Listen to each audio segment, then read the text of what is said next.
Okay, good morning, good afternoon, good evening, everyone, wherever you are. So let me right now, please hand over to Elwyn Granger-Jones, who is our Managing Director for Institutional Strategy and Systems, to open today's event. Over to you, Elwyn. Thanks so much, Fiona and colleagues, for organising this. Really good to be with you today. And I so welcome this event, which I understand is one of many ways in which CGIAR is celebrating International Women's Day right around the world. It's great to see this turnout. I think that's a really encouraging sign of the way in which we're heading. And I do interpret it as a level of interest in this agenda and how we move it forward.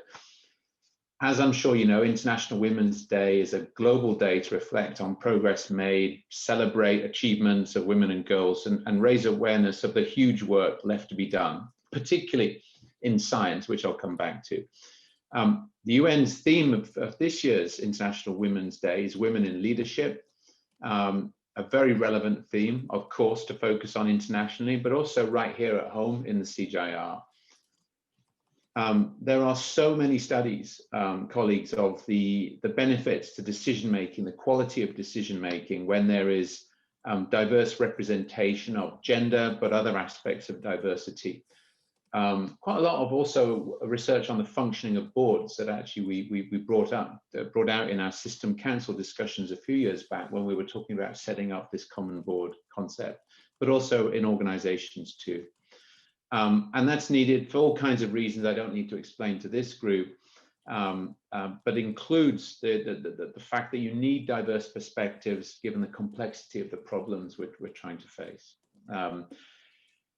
Despite this recognition, on gender and actually many other aspects of diversity, long-standing biases and gender stereotypes continue to prevent women and girls from achieving full and equal access to participation in, and I'm talking more now about our domain, in research and science, and of course the workplace generally. Although women have been leaders in research and science and at CGIAR for decades, they're still underrepresented in our domain, in science, technology, engineering, and mathematics globally. UNESCO reports that women still account for less than 30% of the world's scientists and researchers. So there's double the number of men than women involved in this area. So we really need a huge effort, both globally and within CGIAR, to achieve gender parity. Really encouraged to see the Marathon Spotlight on the 11th of February. That's once again highlighted the really strong quality of CGIAR's women researchers and scientists. A real pleasure and congratulations, Fiona and colleagues, to the way this was showcased and the level of participation in cheering on that work. It's been great to see the continued development of the GDI function and WIRES who are supporting this. Now, in our GDI action plan, we've set a target for representation of women in professional roles by 40%. By the end of this year. As you can see from the dashboard, we're well on our way to meeting this target. Building on this momentum and the continued need to amplify female and diverse voices, I'm really proud to launch the new panel pledge on International Women's Day. And if I could just take a tangent for a moment, I remember, I think it was 2 or 3 years ago, being on a speaking event, and it was an all-male speaking event. There were about 6 panelists, and it was, I only noticed that as I was walking into the event, and I just remember how uncomfortable it felt and just plain wrong, and it was just excruciating. And I remember coming back to the office and just saying, this can never happen again. Let's not put me out there in this kind of panel again. It sends all the wrong messages. And since then, we've been practicing that and signed some pledges, certainly, and asked the office to sign it. But it's just wonderful to see the whole of CGIAR doing this, to make sure we across the board sign up to this effort. So it's an excellent opportunity to foster greater diversity. It's in all its forms, on panels, at conferences, in forums, and at other events where staff participate.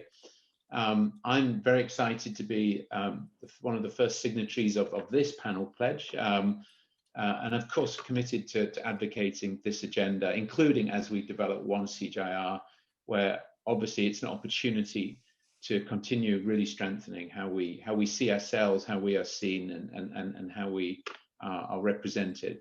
So thanks to the organisers, and thanks to you for joining, and hand back to Fiona, and look forward to hearing the rest of the discussion. Back to you, Fiona. Thanks. Brilliant. Thanks so much, Elwyn, for raising these points.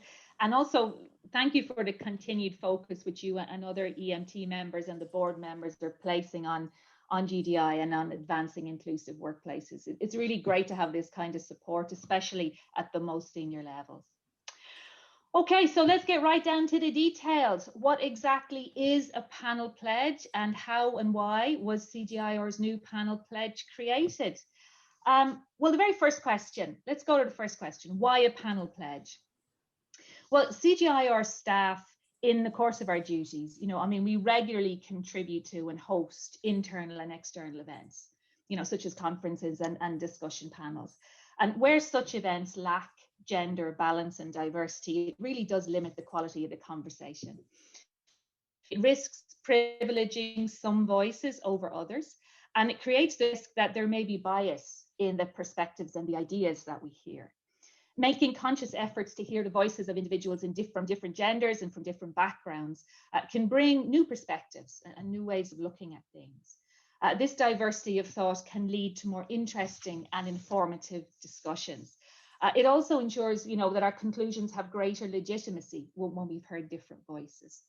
As already mentioned by Elwyn, capturing these different perspectives and experiences is really critical, to generating the ideas and solutions that we need for our innovation. Thirdly, when we don't make the space to hear different voices, we're just not being fair. We may be inadvertently limiting careers, and losing the contributions that other people could bring. Without the opportunity to actively contribute to events, women and individuals from underrepresented groups lose out on profile building opportunities. They lose out on gaining experience and professional recognition, which can negatively impact their careers. Finally, we know that role modeling is an important part of inclusivity. The absence of role models from diverse groups can inadvertently perpetuate stereotypes. So, for example, when a young woman scientist does not see or hear anyone who looks like her on a professional stage, it sends a signal to her.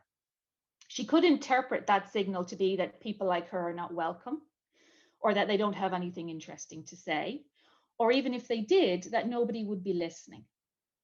Because of such inadvertent signals, we run a real risk of losing people like the example of that young woman and all the contributions that she could bring. This panel pledge aims to mitigate that risk, to send the signal that diversity in our workforce, in our talent pipelines, and also among scientific and professional leaders in general, is just simply how we work around here. It's simply part of our values. So the second question is, how was the CGIAR GDI panel pledge developed? The pledge was developed through a highly consultative process that was coordinated by the GDI function, involving 2 rounds of consultation from November 2020 to February 2021. A number of drafts were sent to a large group of people from across the CGIAR world. And as you can see from this slide, we reached out to as many people as we could from as many parts of the system as possible. And all of the inputs that we received strengthened the drafts and made sure that the result is really robust and practical. So thank you very much to all those who gave their thoughts and their inputs, and all those who've continued to express strong support. As a result, we now have a panel pledge. So let's take a look and see what the panel pledge actually is. If we go to the next slide, we can see it right here on the screen.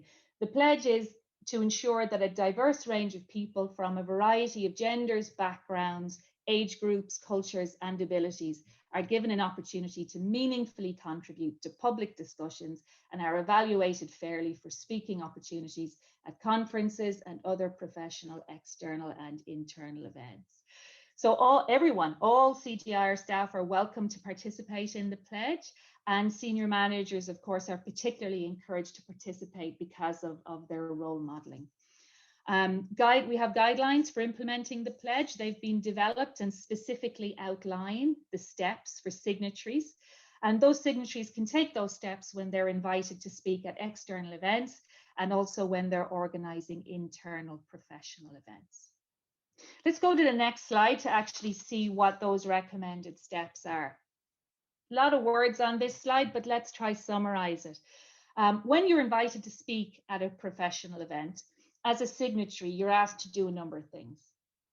First of all, just inform the session organizers that you are required to withdraw from all male or all female panels and ask in advance about the composition before you agree to participate. Ask if the organizers have done their best to make sure that there is diversity in the panel, and where it's clear that they haven't, you take the opportunity to advise them, or if you think necessary, even step away. Remember that diversity is not only about gender, it's more than that. It carries with it the principle of respect. So signatories are asked to check that the composition is appropriate and adequate. For example, if the focus is on a particular country or a particular group, make sure that the voice of that group is in the room. When you're organizing an internal professional event, individuals who sign the pledge are asked to practice what we preach. So practice these principles in-house too. Strive to achieve gender balance among all speakers and panelists, and consider all those aspects of diversity as you're putting together your event.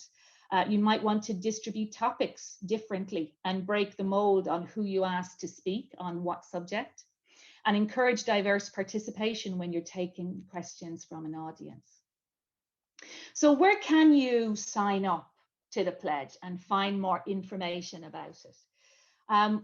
Hopefully Victoria is just going to pop up right now, the new Panel Pledge website, where you'll be able to not only find more information about the pledge itself, but where you'll also be able to click the button. And if you scroll down a little bit, there you go. We've got 16 early birds already signed up. That's great. You'll click on that button right there, and it will bring you to a sign up page where you can show your commitment. Now that we know a little bit more about the Panel Pledge and how you can participate, I'd like to turn it over to some of my colleagues to hear why a Panel Pledge is so important to them. Today, we have 5 colleagues joining us to share some of their thoughts on the pledge. I'd like to welcome Oscar Ortiz, who's the Deputy Director General for Research and Development at CIP, Ana Maria Lobo Guerrero Rodriguez, who's the Research Director of Climate Action at the Alliance of Biodiversity CIAT, and the Head of Global Policy Research at CCAPS. We've got Michael Phillips with us, who's the Director for the CGIAR Research Programme on Fish Agri-Food Systems at World Fish. Jemima Njuki is with us as the Director for Africa at IFPRI, and Ian Wright, who's the Deputy Director of General Research and Development at ILRI. Thank you all so much for taking time out to join us today. I have only one question for you. Why is the new Panel Pledge important to you? Let me begin with Oscar. Why is the Panel Pledge important to you, Oscar? Thank you. Good morning, good afternoon, good evening, all over the world. I would like to express my strong support to the Panel Pledge. In my research management experience over the years, I have witnessed the rise of excellent women scientists at CIP.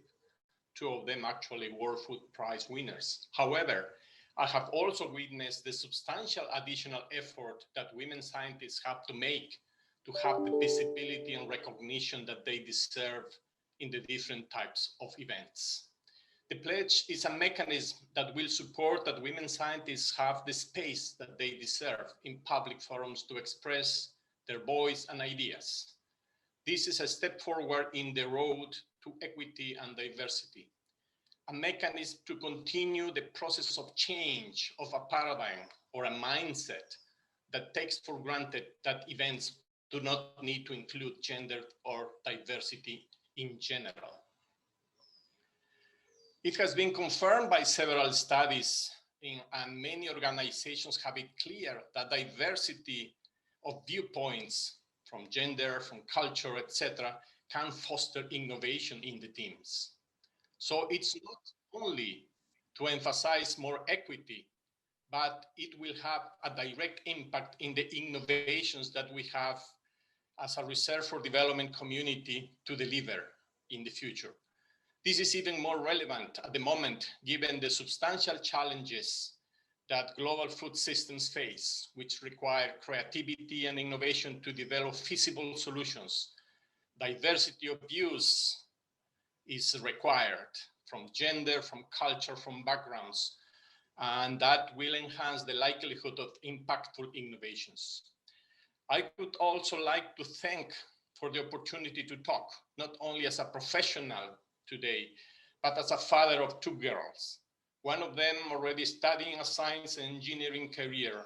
And despite of the efforts made by the university to promote equity,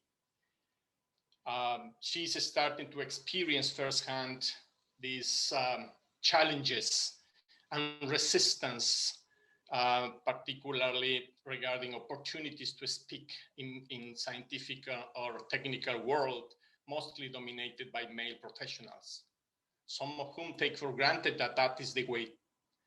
This is not only then a professional commitment, but a personal one as well. So I fully commit to follow the panel pledge and implement it with my team. Thank you very much. Thank you so much, Oscar. Thanks for your professional and your personal commitment. It's lovely to hear that that this is important to you. What are your thoughts, Anna Maria? Hello, everybody. Good afternoon, good morning, whatever you are. Thank you very much for inviting me to be part of this very, very important step towards achieving equity, diversity, and inclusion. I still remember many, many years ago, when I was young, I just had graduated, and one of my first jobs was at the central bank of my country, putting together a financial report for the country. So I was there. I think that this was one of my first presentations. I had to present the financial report to a very important group of people, the board of the central bank. All of them were men. And I started my presentation by introducing the household section of the financial report. And I was just starting, and the first comment that I got from the board was in relation to the fact that I was the perfect and appropriate person to present that section of the report, the household section. So it was a little bit hard way to start my career, but this small thing really motivated me to demonstrate to myself that I could go beyond the norm and to work really, really hard to become whatever I wanted to become. And I'm grateful because throughout my career, I have been able to participate, to engage, to push forward my ideas. But I totally realize that this has not been the case of many men and women around the world. And therefore, this is why I'm so happy and proud of signing the CGIAR Gender Equity, Diversity, and Inclusion Panel Pledge. I work for climate action, so I am all about action. And I believe that this panel pledge, it's a very nice example of talking less and acting more towards delivering a real change in terms of gender equity, diversity, and inclusion. Thank you, Fiona. Back to you. Thanks so much, Anna Maria, and thanks for sharing that that really personal example. I think that there will be a number of people on the call who over a coffee could probably also share some examples. What do you think, Michael? Over to you.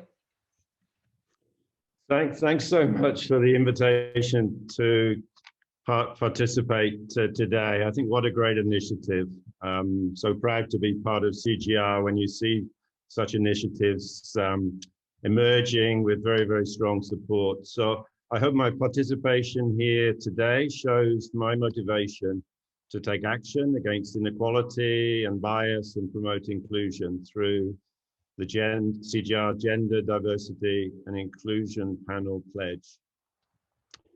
I think while there are many entry points for making major changes needed to gender equality, diversity, inclusion, I think, which many of us are usefully reminded of on this International Women's Day, with the theme of women in leadership, a panel is clearly a good and practical entry point where many of us in the CGIAR can take a visible stand to call out gender bias and inequality, particularly in this very online world many of us are working in at the moment, and where participation and behaviors are seen and influential across wide audiences.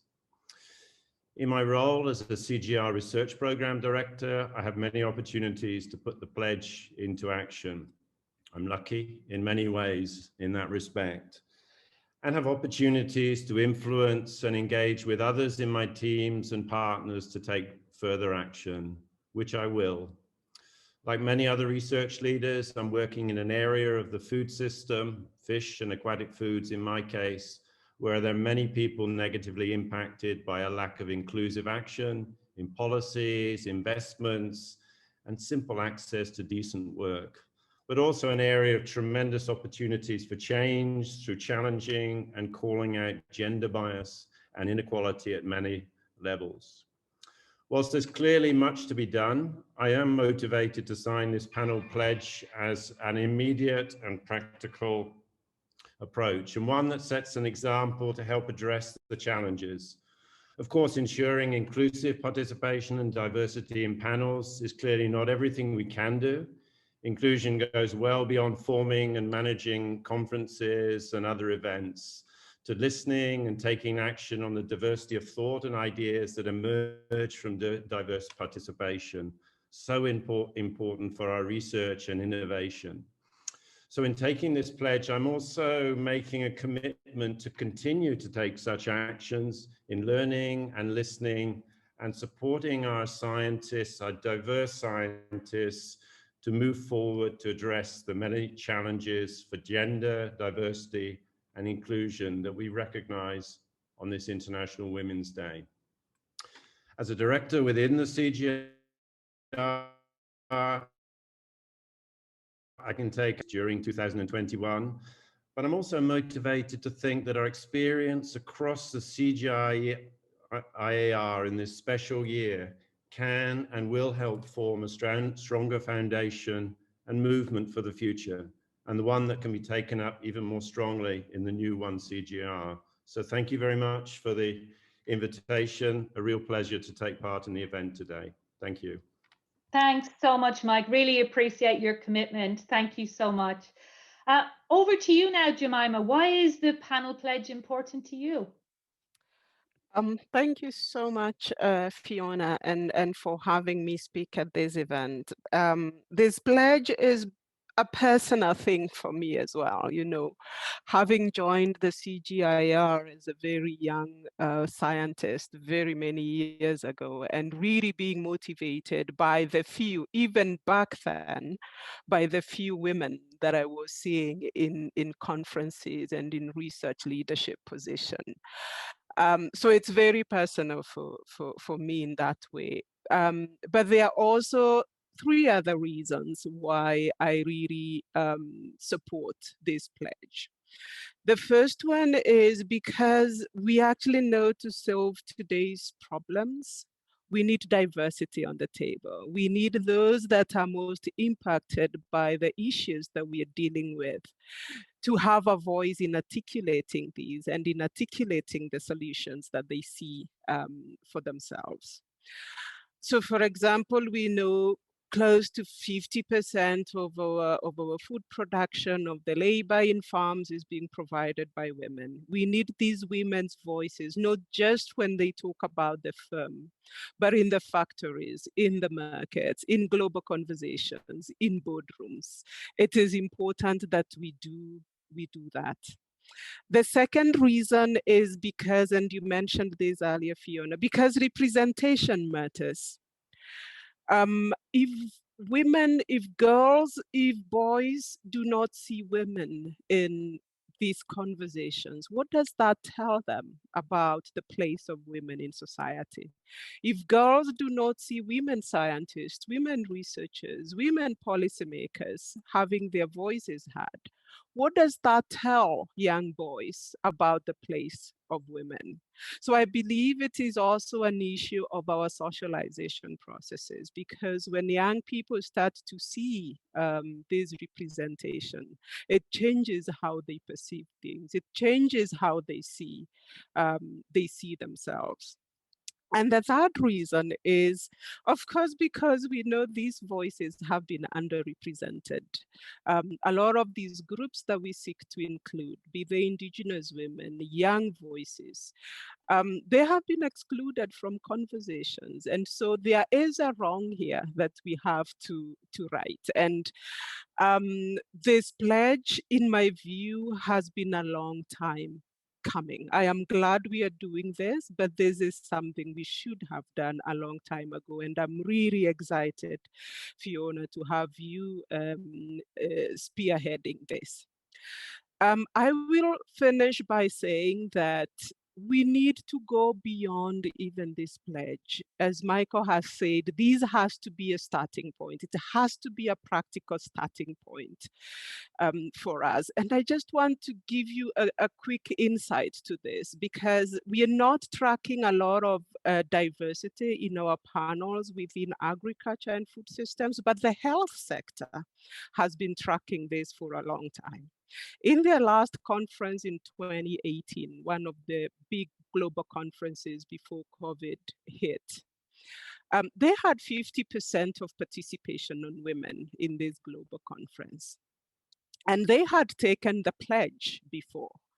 And what happened is they could see a lot of their panels were not Manel. So they had about 5% of the 50%, 5 out of the 50 panels they had were not Manels, but they still had a huge gender problem, because only 8% of those actually achieved parity. We've all, as women, been in meetings where you are the lone women's voice. One voice cannot represent all voices. And so even as we start talking about, no Manels not participating in Manels, being careful of what are the numbers? Are we having a critical mass? Are we having parity? What roles are the women, all young people in these panels serving? In this conference, only 25% of the chairs of sessions were women, although the women were there. So it's important that we also go beyond Manels to actually think about, are we having the right numbers? Are we having the right balance? And what roles are these groups that have been underrepresented playing in these processes?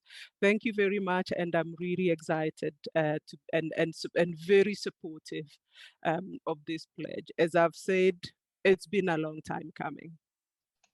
Thanks so much, Jemima. Couldn't agree with you more. We have it now. We're on the road and moving strongly ahead. I do actually want to pick up on that point again that so many colleagues have already raised, just the importance of the optics, the importance of the signal and the inadvertent signals that we sometimes send, but also how that can change once we stop for a second and think about it rather than unconsciously moving ahead.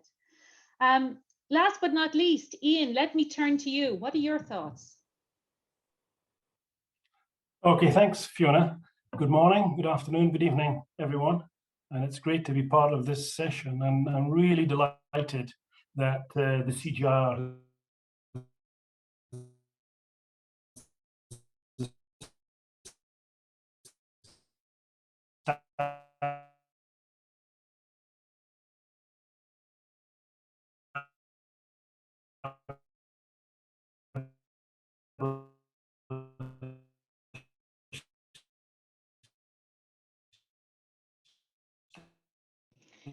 We're having a small problem there, Ian, with your connection. Sorry, can you having difficulty hearing me? We're back with you now. Sorry, Ian, we couldn't hear you. Please go ahead. Yep. Okay, so I think there was a blip in my internet. Sorry about that.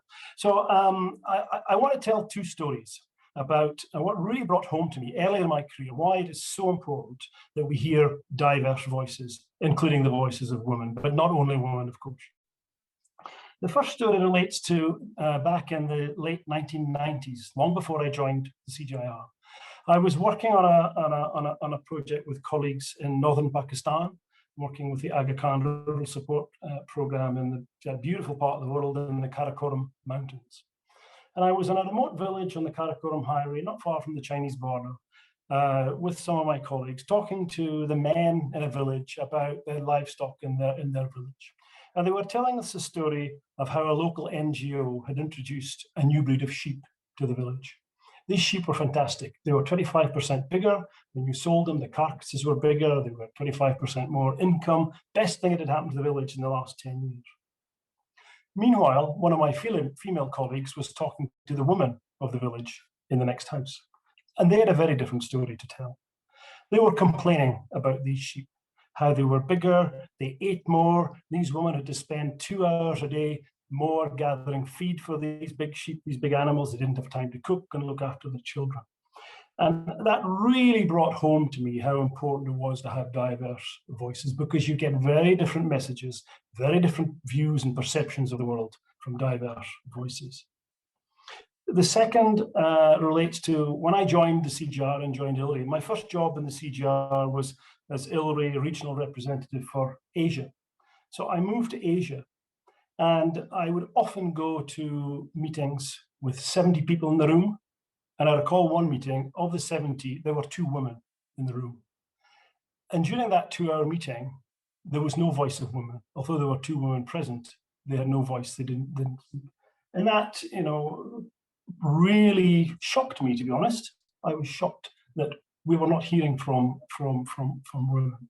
So although we've heard about why it's important, how important, those 2 incidences in my career really brought it home to me as to why it's so important that we ensure that we hear diversities of views, diversity of voices. And when I say diversity, of course, I mean diversity in all its forms. As many others have said, a pledge and to commit to appearing in diverse panels is not enough, but at least it's a starting point. We have a long way to go, but we've got to start somewhere. And that's why I'm so delighted to have the opportunity to sign up to this pledge. Brilliant. Thank you. Thank you so much to everybody for sharing your thoughts. Some marvelous stories there that we should capture. All of you are in leadership positions. So it's really great to know that not only are you role modeling this, but that you'll have the opportunity also to support your colleagues and your teams in implementing something that you value. So thank you very much. Now, I'd like to turn to you, the many participants. Looks like we've got, 228 people online. I'd like to ask you the same question. Why is the new panel pledge important to you? But I'm going to make it just a little bit more difficult than I have with my previous colleagues. I'm going to ask you to try to summarize it, try to answer it in 1 or 2 words. You've got a link up there, a menti.com link. If you can go quickly to menti.com and use that code there at the top of the page and try to answer the question, why is the new panel pledge important to you? Oh, there we go, straight away. Commitment, gender balance. I like those words. Let's see what else is coming up. Visibility, absolutely. Inclusive. Flying in now. Voice, equality, representation. Manels are bad. Oh dear. Empowerment. Voice. Transformative. Opportunities for all. Absolutely. Equality. Balanced representation. Yes. Transformative. fresh ideas, and that has come very clearly through the research. Many of our colleagues online today have highlighted the very clear link between hearing different voices and thinking of new ways of doing things, of the innovation. Fabulous. It's flying. Opportunities, wholesomeness, diversity, a starting point. That's great. Thank you to those who are continuing to put your thoughts up. What we will do is we will capture this word cloud, and hopefully we'll be able to take a picture of that and stick that up on our panel pledge page as well. Once it's all in, oh, it keeps coming, that's fantastic. And Victoria will help us with that. Thank you so much. I'm conscious of time, so we're going to move on here. I'd like to introduce you now to Caitlin Kraft-Bookman, who's our keynote speaker for this session. Caitlin is the CEO and the founder of Women at the Table, which is a global CSO based in Geneva. In 2015, Caitlin also co-founded the International Gender Champions, which is a leadership network of female and male decision makers that breaks down gender barriers for system change. Known as the IGC, it has grown to include hubs in Geneva, New York, Vienna, Nairobi, The Hague, and Paris, and it counts over 300 champion heads of organizations, including Secretary General of the UN and heads of many UN entities and 150 ambassadors from around 65 different countries, as well as many, many members of civil society and other organizations. We specifically asked Caitlin to come along today to ask her to please share her experiences on panel pledges, because this is something I know is very close to her heart. So thank you very much, and you're very welcome, Caitlin. Over to you. Thank you. Be here, and I'm incredibly happened. Our little idea that we formed in 2015, sort of being spread throughout the world and being happily and improved on by so many different organizations. And it's especially exciting to me today because Women at the Table's work, which does focused on systems change through technology and notably AI. So it's really fabulous to be celebrating with a bunch of research scientists. Our initiative. So 2015, 5 years ago, shortly before International Women's Day, there was a panel in Geneva, 14 speakers on it, talking about the future of women in technology. And those 14 speakers were ministers, and those 14 ministers were men. Got us to thinking. Around that time, two other things happened. There was another panel with five very august speaking about the future of global governance. Those were all men also, including one of the founders of the gender pledge. Pointed it out to him that maybe it didn't make total sense that the future of the world's governance should only be older white men. And then about the World Economic Forum that said that people who spoke at the WEF were often shortlisted for positions as ministers of technology, of economy in their countries. And people who had never spoken at the WEF were basically never shortlisted, which had to do with the way that the international press talked about them and the kind of visibility they had. So when we talk about optics, we started to understand that the global stage that we all play on, but is particularly prevalent in Geneva, could be like a really powerful stage for us to sort of change the way that the optics around it. So we had a first leadership salon in as Women at the Table at the US mission with the US ambassador at the time. And we asked, do we need champions to help us about panels? Everybody at the salon said yes. And she and I then went to the Director General of the UN in Geneva, who is one of the 5 guys on the panel about the future of the world's governance. And we said that we really needed to do something about it in Geneva. And we started as the Geneva Gender Champions that July with the heads of the ICRC, the International Committee of the Red Cross, WIPO, the International Labor Organization, basically all of the international organization heads, many of whom are here in Geneva. We also, which I think is really important, asked them to each make 2 commitments to gender equality in their organizations, since they're all heads of organizations.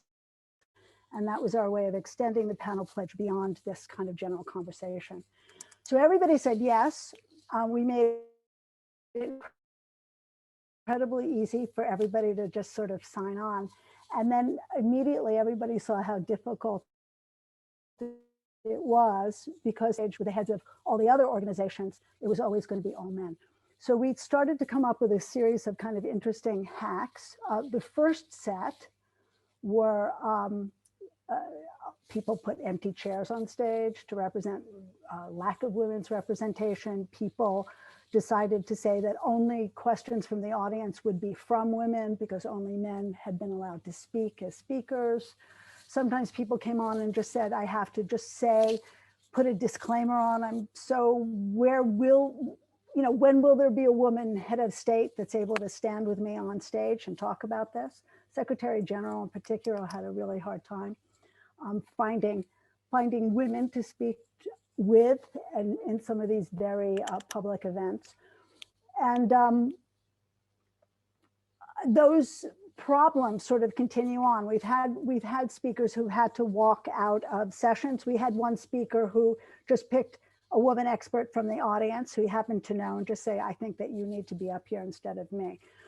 But over time, we understood that people needed to send a letter, probably when they were organizing a panel, which you have the benefit of a couple of years of our doing this. So saying that I speak on panels that have balance, and I cannot speak because I've taken a pledge on one that has, an all male or an all female panel for that matter, because we have no single sex panel pledge where we are here, because we see that there are plenty of panels about women's leadership and children, or what are considered sort of softer issues. And we believe that men need to be included on those just as much as women need to be talking about food security and cybersecurity and non-proliferation. So people send out letters. There's another group of people that say when they can't find another speaker, I'll send the person that actually writes my notes. A lot of the ambassadors say that they pick sort of the number 2 secretary or the number 3 secretary in order to give women a chance to speak. There's a lot of our champions that have learned to be very happy and excited about stepping to the side and bringing up women speakers and women of color in particular, so that they would have a chance on this sort of global stage where they're privileged to speak all the time. So what we've learned is that you need to have a lot of planning, and that you need to be less obsessed with titles and hierarchy, so that maybe the best panel that you're going to have is not necessarily the panel with everybody being a minister or an ambassador, but maybe instead with the expert or somebody, a youth speaker who has new ideas, and that you have to sort of count the number of women, men, and your geographical balance when you're doing these things. And indeed, one of the first jobs I'd had when I came back into the European workforce was at TED Global, where that was my job, is that at each day, as we were sort of assigning speakers and able to have any Nobel Prize winner we wanted on any one of our sort of stages, we had to say, where are the different voices? How are we making this rounder? How are we making this more exciting? And it was a little bit difficult in the beginning, but very, very exciting and very rich and multidimensional once we got used to that way of thinking. So now, 5 years later, we see in Geneva, at least, when there is an all-male panel, and I think they're very infrequent, it's really quite a scandal. We've all become socialized. We've all seen what it looks like to have, 5 men, 20 men on stage speaking without women's voices. And that's changed a lot. But on the other hand, we have to remember that we have a new extraordinary head of the WTO that just came in, and the headline in Switzerland was not first woman head of WTO, first African head of WTO, first African woman, but first grandmother, which also caused quite a scandal here in Geneva 10 days ago. So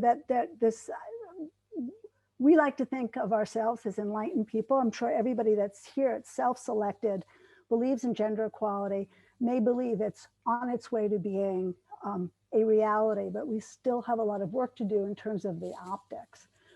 So to Gemina's really smart, I just thought incisive comments about how we track women and all that, we have another initiative that's been happening here in Geneva where we have been helping assemblies track their women at international assemblies. And this has grown into the work on a thing called the GAP, the Gender Gap application. They're about to pilot yet again in 2 months, probably with ITU, which tracks not only how many women you have at a conference, which of course is very important, but how long they're speaking and with what influence. You know, are they interns? Are they the head of delegation? Do they have voting rights? Are they the panelists, the moderators? And also what they're talking about. So we're tracking through an algorithm what the topics are. So if all the women are speaking about gender, but all the men are talking about food security, that actually isn't really the place that we want to go to. We want to have very rich, very multi-dimensional conversations about who's speaking about what and where.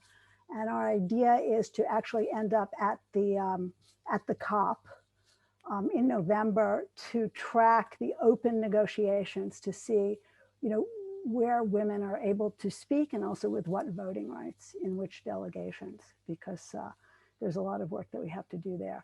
So I know that there's a lot of questions. I would sort of like to answer some of them if we have time, or let Fiona pick which questions we need to.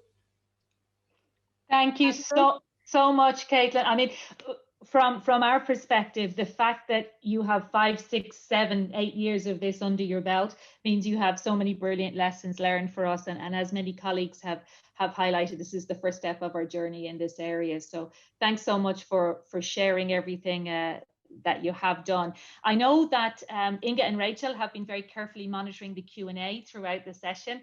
I'd like to turn to them to see if they'd like to highlight any particular questions for Caitlin, or indeed for anybody else who's spoken this morning. Hi, Fiona, Ellen, Caitlin, and our CGA colleagues. What a wonderful conversation so far. So there are lots of really good questions here, some of them very practical, some of them are more about the bigger positioning of this. Well, the first one is that there are still people unable to facilitate inclusive meetings, letting groups of people dominate the conversation. What do you advise? Another one is, how do you manage the situation where you do not know the panel? You don't know in advance until the day or the event of who's on the panel, and how can you manage that? And to do that without damaging relationships. We know that that's a very, we don't want to do that, but so being able to, having to step down at short notice when you find out that it's all male or all female, how do we do this? And another question here is also, just to let me finish, is will this also apply to HR processes such as recruitment panels and nomination committees? So I've got to say, you have a very good start where you have your letter that goes out to every time you accept a panel engagement to say that you speak on balanced panels. What we've actually found is that most of the time, people don't even, the people who are doing like all male panels don't understand that they've done them. They haven't seen that.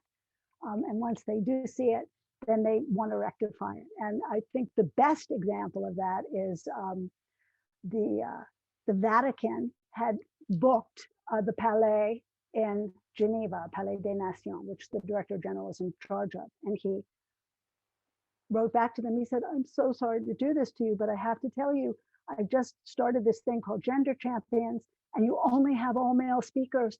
And I can not only not speak on a panel, but I can't even let you into the building with only men speaking. And they went, oh, oh, and within 24 hours had added all sorts of really extraordinary women speakers, also from the Vatican and also from their movement. So I think that it's just a question of telling people that this is something that you care very deeply about, and people react in a very kind of enlightened and lovely way. They don't take it as an aggression, but you do need to communicate, because of course it's going to be tough if you're going to step down off a panel. So that would be my first thing.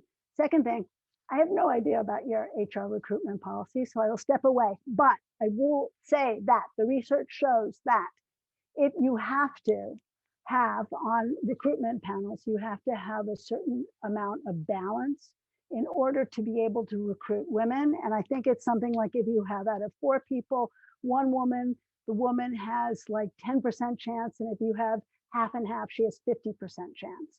And so the more balance you have on a recruitment panel, you can look up all the research yourself, the better off you're going to be. And it's part of, I'm sure, the journey that you're already on. Great, thank you so much. Did we get all the answers to the questions there, Rachel? Did we miss anything? Inga's got a few now that she's going to bring to the table. Inga? Brilliant. Yes, thanks, Rachel. Thanks, Fiona. Thanks, Caitlin, and everyone. Just a few other questions coming from the floor.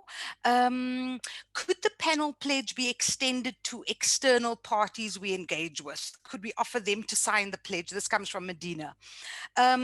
Also, Jemima's inputs resonated with quite a number of people, specifically how we collect data on the impacts of the pledge and build a framework for tracking change over time, particularly internally in the CGIAR. That comes from Alison Bentley. And then also just to share, Jemima, some colleagues watching your progress with pride and seeing how you progressed into an awesome example for women in leadership. So I thought I'd just have to share that. And then another point around interesting to reflect that all of the speakers today are in leadership positions where it could be seen as easier to ensure that voices are heard. And so how can we also hear from earlier career scientists on their real experiences of being heard and how these could be practically enhanced?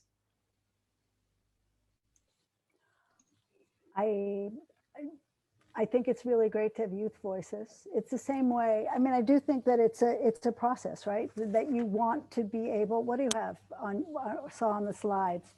It said to appropriate and adequate representation, which in the activist groups that I work with, we call it nothing about us without us. It came from the disability movement, and now the feminists have taken it up. So I think that you want, and I think always having a youth voice is really fabulous, the same way that always having women there.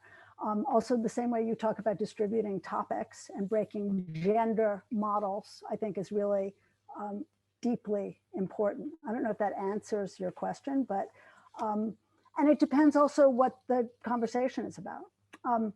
That said, when you're starting something like a pledge, to have leaders, I think is really important, because that's what everybody is going to model. I'll tell you another story about the WTO, where I had been, which is why we have a separate impact group on trade and gender, and why we had we have a declaration at the WTO. But already 5 years ago, if you mentioned gender, you could be escorted out by the security guards, which I was once. And about a year after that, a year after we started the Gender Champions, I was invited into the atrium to give a speech. I said, "How is that possible? Last year, nobody was allowed to say the word gender because it was a gender neutral environment." And who invited me said, "It's the Gender Champion." And I figured if he was sign on to your initiative, then nobody could say no to me in here to speak. And I think it's really, really important that people who have power open up, they make it accountable, so that all the people that work with them feel empowered then to be creative and interesting and move this initiative forward. It's about everybody being involved, but I think that you don't get power sharing unless people who have power make a commitment to share it. And I think it's fabulous that your leadership is signed on to this first.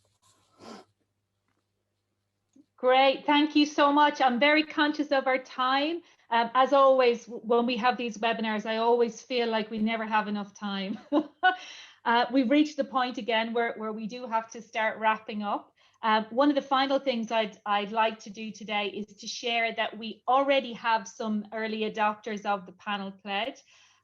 Here are the photos they've sent to us, showing their commitment, and we encourage you to join them. Check out the panel pledge site, become a signatory, send us your photo if you choose. I absolutely love that phrase, Caitlin. I'm going to take that away. Nothing about us without us. I like this. As we wrap up, I'd like to thank Elwyn for joining us. Thanks so much, Elwyn, along with Oscar, Anna Maria, Michael, Jemima, and Ian. Thanks so much, Caitlin, for sharing her experiences. I think we've clearly only started the journey on this one, and it would be great to be able to learn from all the lessons that you have experienced with the Geneva Gender Champions over the past few years. Thank you to all our great WIRES colleagues, Katya for support, and to Rachel and Inga for taking such good care of the Q&A. All the questions that went up on that Q&A site that we didn't get the chance to respond to will go into our archive, and we'll make sure that we try and address them as they pop up. I'd like to thank Aparna for keeping us on time, and to Victoria for her technical assistance. Sincere apologies for the translation. The IT gremlins in Zoom didn't allow us to do what we wanted to do in 3 languages today, but lessons learned along the way. Thanks to those marvelous translators, Clara, Isabel, Anna Rita, and Halwa for being on standby. And thanks also to Monica and Chris for all the work behind the scenes. We're very glad that you were able to be with us today for another exciting step on our GDI journey. We look forward to seeing you online again soon. Elwyn, any final words?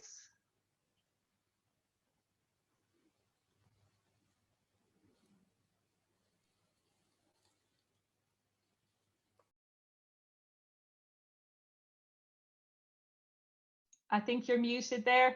Those IT gremlins, they really don't like us at all today.